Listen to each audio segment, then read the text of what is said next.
అండి, welcome back to Swapna's healthy recipes. నేను మీ స్వప్న. Today మీకు కోడిగుడ్డు పులుసు ఎంతో టేస్టీగా చాలా రుచిగా రావాలంటే ఈ విధంగా చేస్తే వస్తుందండి. సో వీడియోని స్కిప్ చేయకుండా ఫుల్గా చూడండి, చాలా సూపర్గా వస్తుంది. ఫస్ట్ నేను ఒక గిన్నెలో ఒక 3 టేబుల్ స్పూన్ ఆయిల్ వేసుకున్నానండి. ఆయిల్ వేసుకుని ఒక పావు టీ స్పూన్ పసుపు వేసుకుని బాయిల్ చేసిన ఎగ్స్ని ఫ్రై చేసుకుని వేరేగా సెపరేట్ చేసుకున్నాను. నెక్స్ట్ అదే ఆయిల్లో ఒక 3 ఉల్లిపాయలను చిన్న చిన్న ముక్కలుగా కట్ చేసుకుని వేసుకుని మంచి కలర్ వచ్చే వరకు ఫ్రై చేసుకున్నానండి. ఫ్రై చేసుకున్న తర్వాత పొడవుగా కట్ చేసిన పచ్చిమిర్చిని ఒక 3 యాడ్ చేసుకుని వాటిని కూడా ఒక 2 మినిట్స్ వేయించిన తర్వాత ఒక స్పూన్ మెంతులు వేసుకునండి. ఈ మెంతులు మంచిగా ఫ్రై చేసుకోవాలి. మీడియం ఫ్లేమ్లో పెట్టుకుని ఒక 3 మినిట్స్ పాటు మంచిగా ఫ్రై చేసుకుంటే పులుసుకి మంచి టేస్ట్ వస్తుందండి.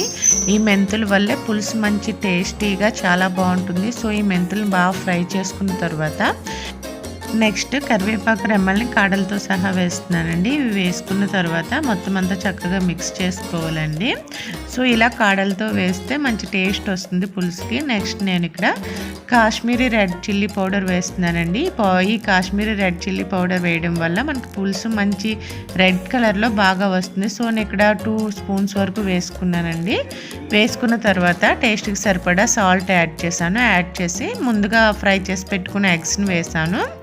సో ఎగ్స్ వేసుకున్న తర్వాత సరిపడా వాటర్ వేసుకోవాలండి. వాటర్ వేసుకుని ఒక 5 మినిట్స్ బాయిల్ చేసుకోవాలి. బాయిల్ చేసుకున్న తర్వాత చింతపండు రసంని ఇక్కడ యాడ్ చేస్తున్నాను. నేను ఒక పెద్ద నిమ్మపండు సైజు పడుతుందండి. మన టేస్ట్కి సరిపడా యాడ్ చేసుకుని దీన్ని లిడ్ పెట్టేసి ఒక 10 మినిట్స్ పాటు చక్కగా మీడియం ఫ్లేమ్లో బాయిల్ చేసుకోవాలండి. ఇలా బాయిల్ చేసుకుంటే మనకి ఎగ్ పులుసు రెడీ అయిపోతుందండి. ఎంత మరిగితే పులుసుకి అంత టేస్ట్ వస్తుంది. సో మీరు కూడా ఒకసారి ట్రై చేయండి. మీ ఫీడ్బ్యాక్ నాకు కమెంట్స్ రూపంలో తెలియజేయండి. ఈ వీడియో నచ్చితే లైక్ చేసి షేర్ చేసి కమెంట్ చేయండి. మన ఛానల్ సబ్స్క్రైబ్ చేసుకోండి. Thanks for watching. బై.